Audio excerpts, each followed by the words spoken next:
तो हम लोग पोटेंशियल की बात कर रहे थे। इलेक्ट्रोस्टैटिक फील्ड अगर है चार्जेस के कारण से, तो हम उसके लिए एक पोटेंशियल नाम का स्केलर फंक्शन डिफाइन कर सकते हैं। और क्या क्या हमने किया उसकी सीक्वेंस एक बार दोहरा ले। जो इलेक्ट्रिक फील्ड है इलेक्ट्रोस्टैटिक्स में, वो ऐसे लिखा जा सकता है, जनरल कोई भी चार्ज डिस्ट्रीब्यूशन हो आप ऐसे लिख सकते हैं।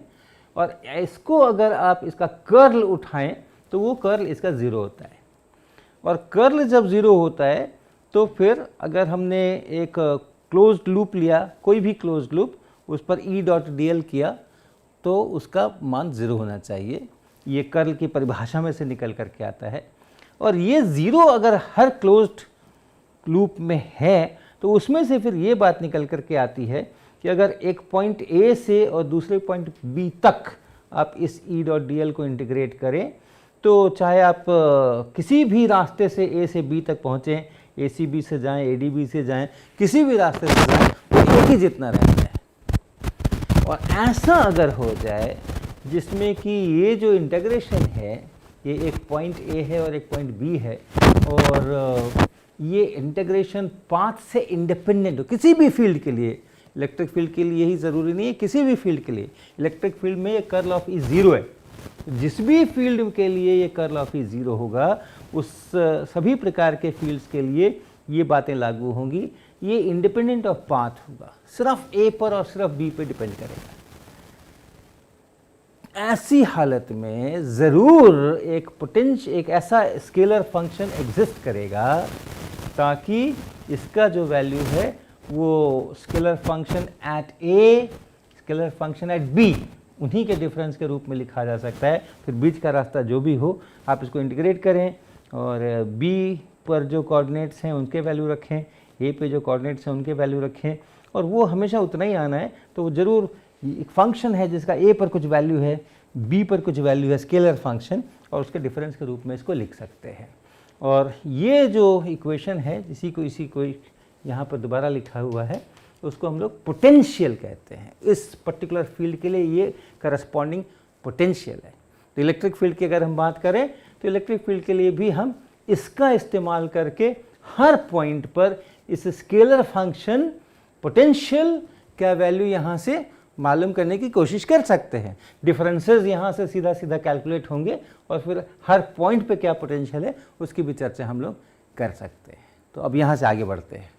इक्वेशन है, defining equation, V at B minus V at A is minus integration E dot dl from A to B।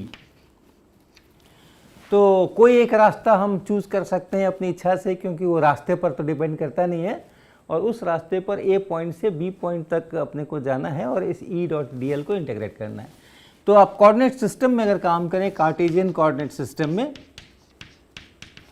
तो हम dl को कैसे लिखेंगे? ये जो dl है, ये dl हम कैसे लिखेंगे? जो भी पाथ हो उसमें हमारा जो dl होगा वो x y z उसका एक सिरा होगा और दूसरा सिरा होगा x plus d x, y plus D Y और z प्लस डी जेड। यानी हम एक बगल के पॉइंट पर गए हैं और कोऑर्डिनेट्स जो है उनमें इन्फिनिटिसिमल चेंजेस हमने लाए हैं। x को x प्लस डी एक्स किया, y को y प्लस डी वाई किया, z को z प्लस डी जेड किया, और ये जो बना इसको हम लोग लिखेंगे dl। तो ऐसी हालत में हमारा dl वेक्टर जो है उसको लिख सकते हैं हम dx i cap plus dy j cap plus dz k cap. इसको हमेशा ऐसे ही लिखना, चाहे आपका पाथ कैसा भी टेढ़ा मेढ़ा हो, एरो किधर भी हो, dl वेक्टर हमेशा ऐसे ही लिखना। वो ऐसा नहीं सोचना कि मेरे पाथ में इधर एरो लगा था कि उधर एरो लगा था। वो चीज़ें, ये dx dy dz खुद नेगेटिव पॉजिटिव हो सकते हैं, उसके अनुसार वो सब चीज़ें एडजस्ट हो जाएंगी। तो dl वेक्टर के लिए हम हमेशा ऐसा लिखेंगे। और E के लिए ये जो E वेक्टर है, इस E वेक्टर को हम लोग लिखेंगे Ex i cap plus Ey j cap plus Ez k cap. और उसके बाद डॉट प्रोडक्ट जैसे लेते हैं वैसे डॉट प्रोडक्ट ले करके और जो एक्सप्रेशंस होगा उसको हम इंटीग्रेट करेंगे। लिमिट्स का ध्यान रखिएगा, अगर VB माइनस VA लिखा है यहाँ पे, यहाँ माइनस है, ये A जो है ये लोअर लिमिट पे होगा, ये B जो है सो अपर लिमिट पर होगा। तो ये हमारा प्रोसेस होगा। तो इसको प्रैक्टिस करने के लिए हम एक सिंपल एग्जांपल लेते हैं। मान लीजिए कि ये एक्स एक्सिस है और इस एक्स एक्सिस पे ओरिजिन पे एक चार्ज, पॉइंट चार्ज हमने Q बिठा के रखा हुआ है और दो पॉइंट्स लेते हैं। एक ये पॉइंट लेते हैं जहाँ की ये जो डिस्टेंस है, ये डिस्टेंस R1 है यहाँ से यहाँ तक का, और एक दूसरा पॉइंट, ये A पॉइंट कह देते हैं इसको, और इसको B पॉइंट कह देते हैं हम। और इसका जो डिस्टेंस है ये R2 डिस्टेंस है, ये ऐसा।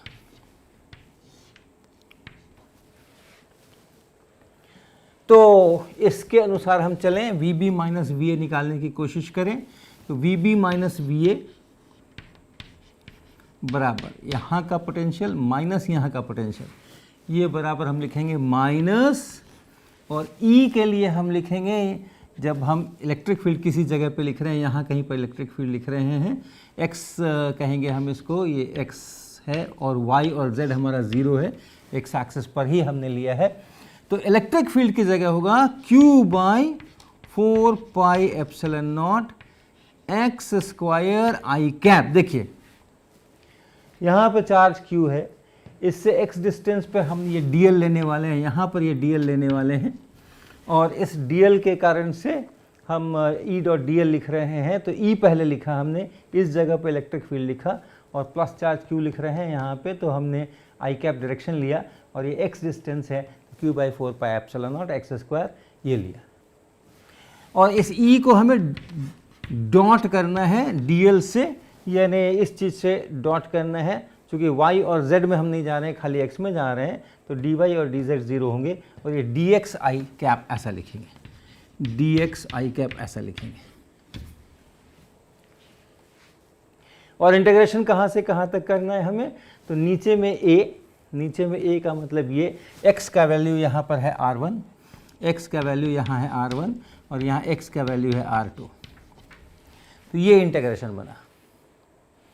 तो डॉट प्रोडक्ट करिए, डॉट प्रोडक्ट करेंगे तो i कैप तो 1 हो जाएगा, और माइनस 1 बाई एक्स स्क्वायर का इंटीग्रेशन 1 बाई एक्स होता है, आप जानते हैं।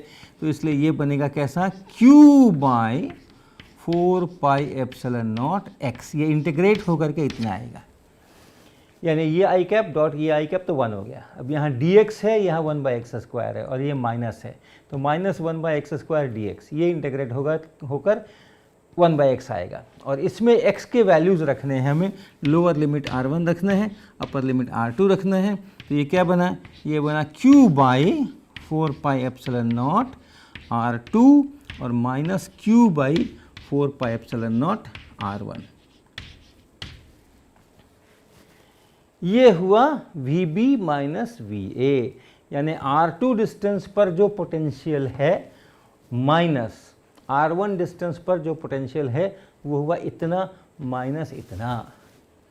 अब प्रश्न ये है कि ये VB बराबर कितना, ये VB बराबर क्या है और ये VA बराबर क्या है।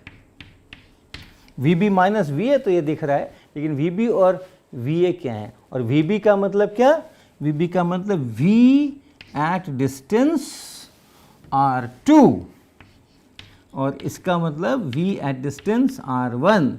तो दोनों का डिफरेंस तो इतना है, अलग अलग दोनों के क्या वैल्यूज़ हैं। तो एक बड़ी नेचुरल सी चॉइस समझ में आती है कि VB बराबर इतना और VA बराबर इतना। तो हम लिख सकते हैं यहाँ पे V at R2 is equal to Q by 4 pi epsilon nought R2 और V at distance R1 from the charge Q by 4 pi epsilon nought R1।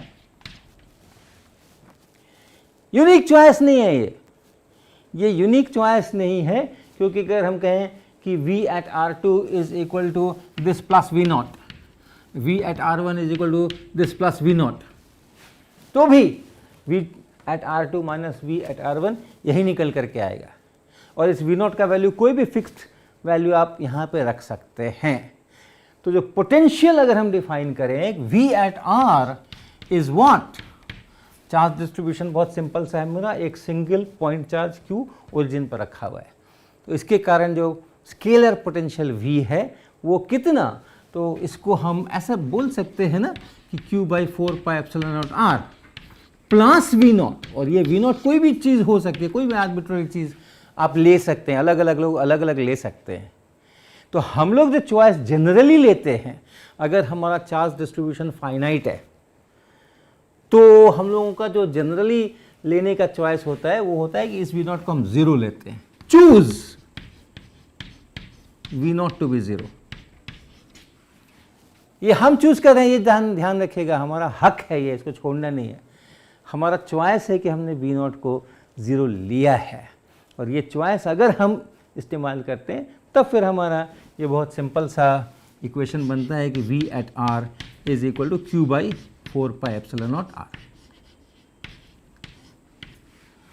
और ये चॉइस लेने का एक और दूसरा भी उसका डिस्क्रिप्शन का तरीका है कि ये चॉइस अगर हमने लिया है तो मतलब R इक्वल टू इन्फिनिटी पे मैंने V को 0 बोला है, तो इस चार्ज से बहुत दूर का पॉइंट अगर हम ले रहे हैं, और बहुत दूर का क्या मतलब होता है वो अपनी परिस्थितियों पर निर्भर करता है, किसकी तुलना में बहुत दूर, तो जिन जगहों पर हमें काम करना है उनके जो डिस्टेंसेस हैं उनकी अपेक्षा बहुत दूर अगर हैं, तो या हमारे नापने के यंत्र इलेक्ट्रिक फील्ड को हम कितना नाप सकते हैं, कितने डिफरेंसेस को हम नाप सकते हैं, जो भी चीज़ें हैं उसकी तुलना में हम बताते हैं कि हाँ बहुत दूर, जिसको हम इन्फिनिटी बोलते हैं, जिसके बाद हम चीज़ों को नेग्लेक्ट करते हैं।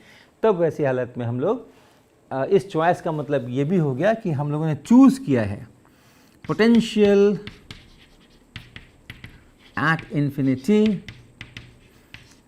इन्फिनिटी यानी at large distance from the charge is equal to 0, ये हमने चूज़ किया है। हम कहीं और भी चूज़ कर सकते थे कि नहीं इस पॉइंट के ऊपर हमारा 0, इसको हम 0 बोलेंगे, यहाँ पे पोटेंशियल 0 होगा, कोई बात नहीं है, डिफरेंसेस ठीक रहने चाहिए, ये इक्वेशन मेरा ठीक रहना चाहिए। इसी को अगर आप आगे बढ़ाएं और जनरल चार्ज डिस्ट्रीब्यूशन के कारण से पोटेंशियल लिखें, तो जनरल चार्ज डिस्ट्रीब्यूशन हम ऐसा किसी वॉल्यूम के अंदर में चार्ज है, कैसा भी चार्ज हो, हम इसको रो ऑफ आर प्राइम ऐसे करके डिनोट कर सकते हैं। ये पॉइंट जो है ये आर प्राइम वेक्टर यहाँ है, और इसके टर्म्स में हम लिख सकते हैं इलेक्ट्रिक फील्ड बराबर integration rho at r prime d tau prime, छोटा वॉल्यूम हमेशा की तरह, यहाँ जो चार्ज है उसके कारण से लिखिए पोटेंशियल, ये फील्ड दिस डिवाइडेड बाय 4πε0, यहाँ पे r vector minus r prime vector, और यहाँ उसी के मैग्नीट्यूड का 3 पावर। ये हमारा मोस्ट जनरल इलेक्ट्रोस्टैटिक फील्ड का एक्सप्रेशन है। अगर यहाँ charge density rho at r prime है तो ये इलेक्ट्रिक फील्ड इस पॉइंट पे जो आर वेक्टर है, ये आर वेक्टर कहीं पर भी हो सकता है, ये पॉइंट इसके अंदर, इसके बाहर, ये चार्ज यहाँ तक फैला हुआ, वहाँ तक फैला हुआ, कैसा भी हो सकता है, ये हमारा जनरल एक्सप्रेशन है। और इसके करस्पॉन्डिंग जो V है वो V बन जाता है हमारा रो एट आर प्राइम वेक्टर, यानी वही सेम डी टॉ प्राइम, वही चार्ज डी टॉ प्राइम, ये चार्ज हो गया डिवाइडेड बाय 4πε0, और फिर इसका जो मैग्नीट्यूड है r माइनस आर प्राइम, ये इंटीग्रेशन, ये जो इंटीग्रेशन है, और इंटीग्रेशन कहाँ करना है, जहाँ जहाँ तक ये चार्ज डेंसिटी है वहाँ वहाँ तक ये इंटीग्रेशन करना है, उस पूरे वॉल्यूम पे इंटीग्रेट करना है जिस वॉल्यूम में वो चार्ज है। ये इसका पोटेंशियल बन करके आता है। अब ये जो इक्वेशन है अपना, जिसमें हमने कहा कि VB minus VA is equal to minus A to B E dot DL, तो केवल एक छोटे ही डिस्टेंस पर बदल करके और इस को देखें हम, ये XYZ एक पॉइंट है, और फिर एक पॉइंट है, मैं बहुत दूर बना रहा हूँ लेकिन ये बहुत नज़दीक है, x plus dx, y plus dy, z plus dz, ये दूसरा पॉइंट है, ये हमारा dl वेक्टर है, और यहाँ पे पोटेंशियल v है, और यहाँ पे पोटेंशियल v प्लस dv हो गया। तो इस इक्वेशन के अनुसार dv क्या बना, dv बना ये minus E dot D L, तो minus E dot D L अर्थात minus E X I cap E Y J cap E Z K cap और डॉट करेंगे किसके साथ में, D X I cap plus D Y J cap plus D Z K cap, और ये बना minus E X D X minus E Y D Y और minus E Z D Z, ऐसा। तो यहां से अब आप लिखिए, अगर y और z को चेंज न करें, सिर्फ x को चेंज करें, तो ये 0 और ये 0, y z को कांस्टेंट रखते हुए सिर्फ x को चेंज करें और देखें कि v में कितना परिवर्तन हुआ। तो ये जो dv है इसको हमने 0 किया, इसको 0 किया, तो यहाँ से देखिए ये बराबर बन गया ये इतना, और इसलिए आप लिख सकते हैं कि E X is equal to minus del V by del X. ये डेल का सिंबल इसलिए इस्तेमाल किया कि याद दिलाने के लिए कि y और z हमने बदले नहीं हैं, कांस्टेंट रखे हैं। y और z को कांस्टेंट मानते हुए केवल x को बदलने से कितना v में परिवर्तन हुआ है वो डेल्टा v है, उसको हमने उस डेल्टा x से dx से भाग लगाया है और ये बनाया है।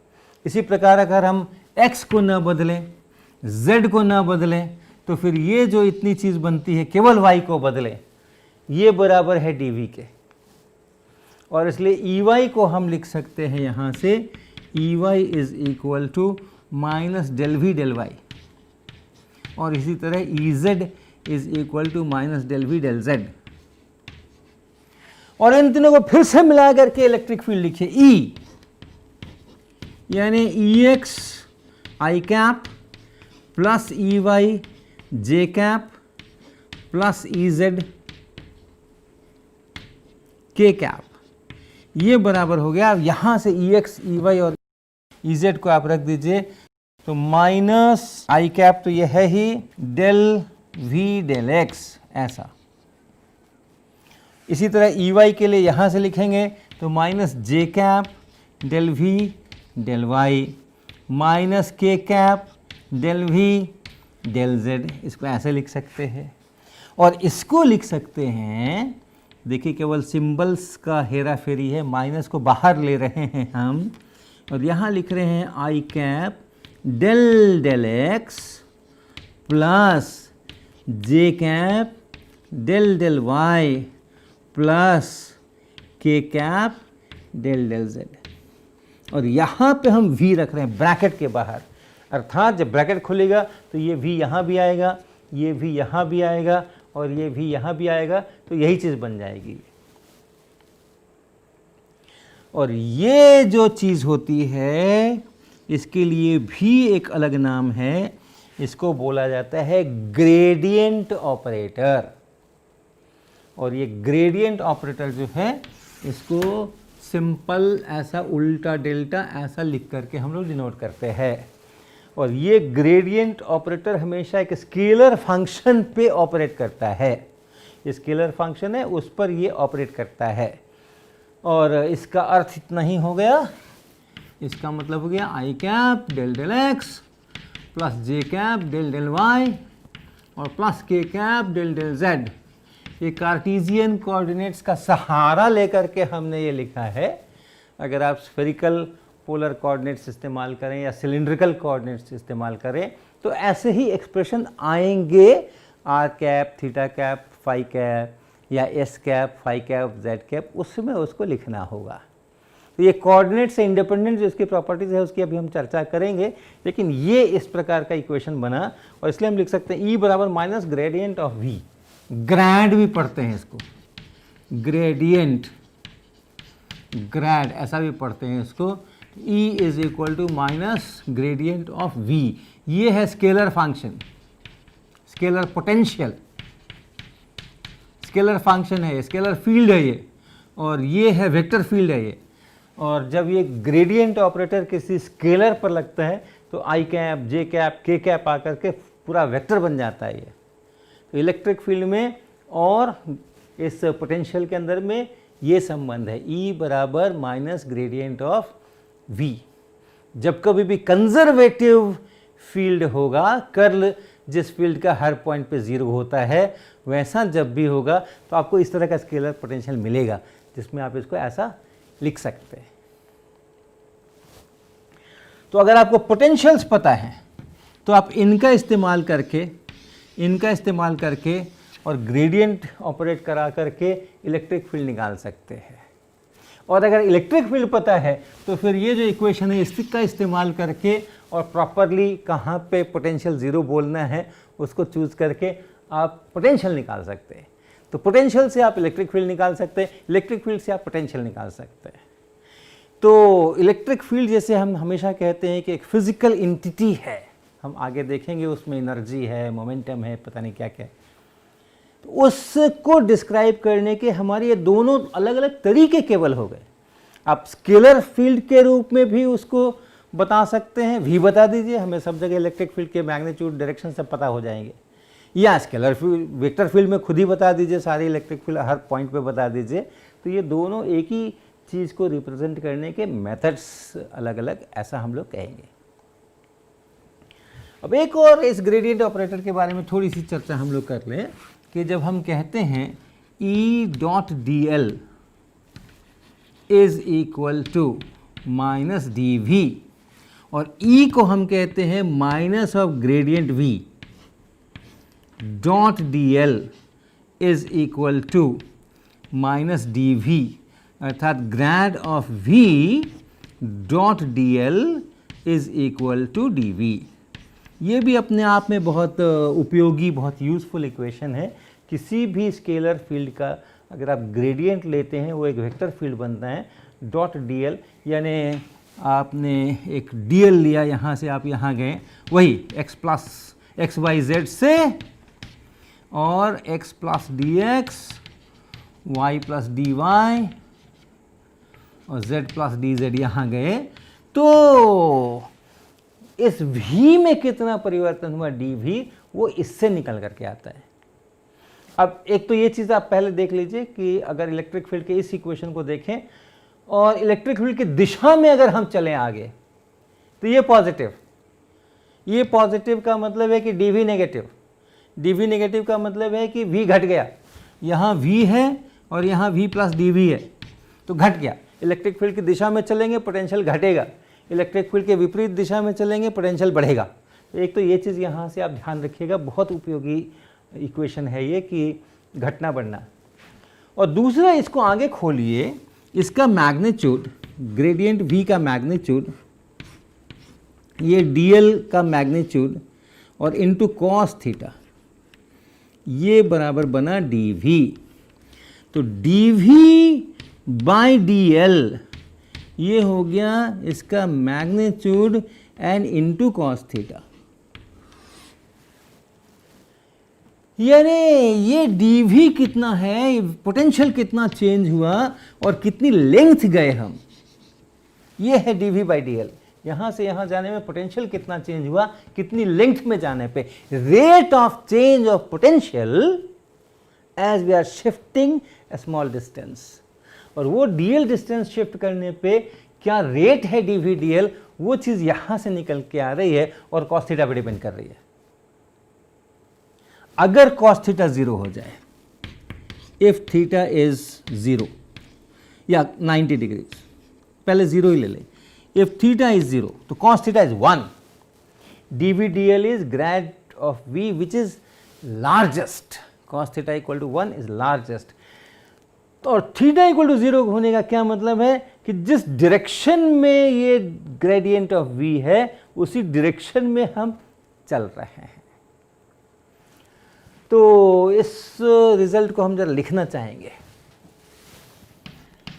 If you move a small distance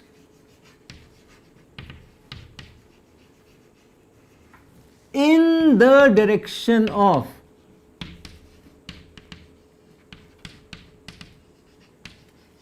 gradient of V. अब हम ग्रेडियंट की प्रॉपर्टीज बता रहे हैं, इसका पोटेंशियल का ग्रेडियंट हो या किसी स्केलर फंक्शन का वो ग्रेडियंट हो, ग्रेडियंट की प्रॉपर्टी हो रही है। If you move a small distance in the direction of gradient of V, the function we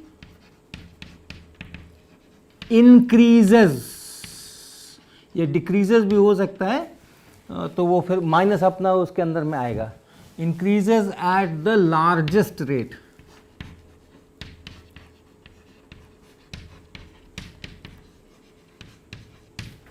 largest किन के बीच लार्जेस्ट? अलग अलग डायरेक्शंस में डीएल चलिए, इधर डीएल चले, देखा कि भाई कितना हो गया, डीवी बाई डीएल कितना हो गया, फिर इधर को उतना ही डीएल चले, फिर देखे डीवी डीएल कितना हो गया। तो ये जो अलग अलग डायरेक्शन में चलने वाले डीवी डीएल हैं, अलग अलग डायरेक्शन में चलने पे अलग अलग डीवी डीएल आएंगे।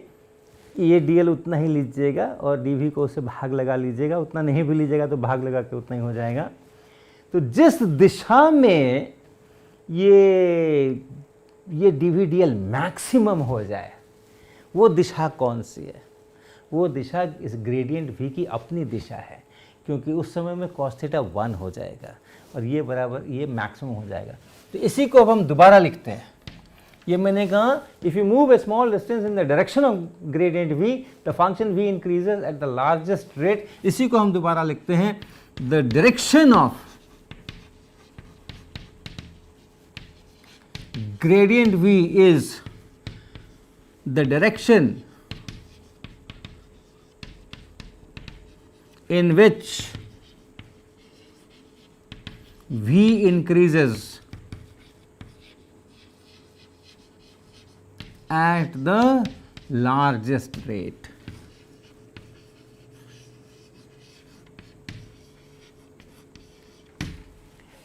तो आप इस तरह से अगर करके ढूंढिए कि कहाँ पर ये मैक्सिमम है, वही ग्रेडियंट v का डायरेक्शन होगा।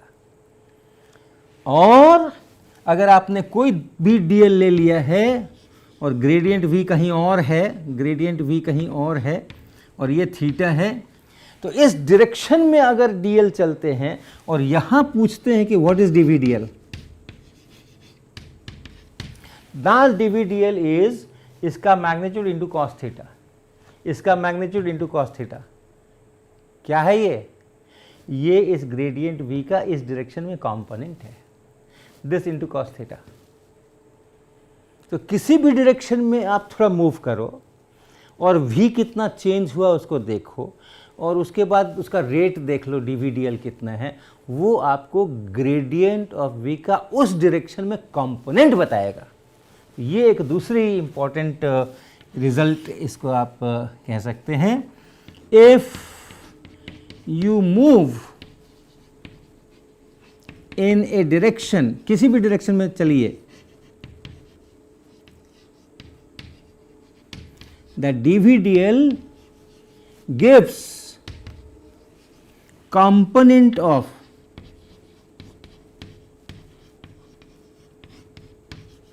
Grade v in that direction. जिस डायरेक्शन में आप चले हैं,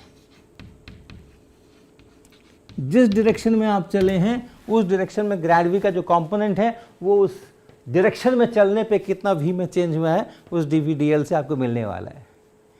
तो ये सब ग्रेडियंट की प्रॉपर्टीज़ हैं, इनको ध्यान में रखेंगे, इसका भी हम लोग उपयोग करने वाले हैं। हमने डाइवर्जेंस की चर्चा की थी, हमने कर्ल की चर्चा की थी और आज हमने इस ग्रेडियंट की चर्चा की है। ये तीन मुख्य वेक्टर कैलकुलस के अंदर में हमारे ऑपरेटर्स होते हैं जिसका हम लोग समय समय पे उपयोग करते रहेंगे।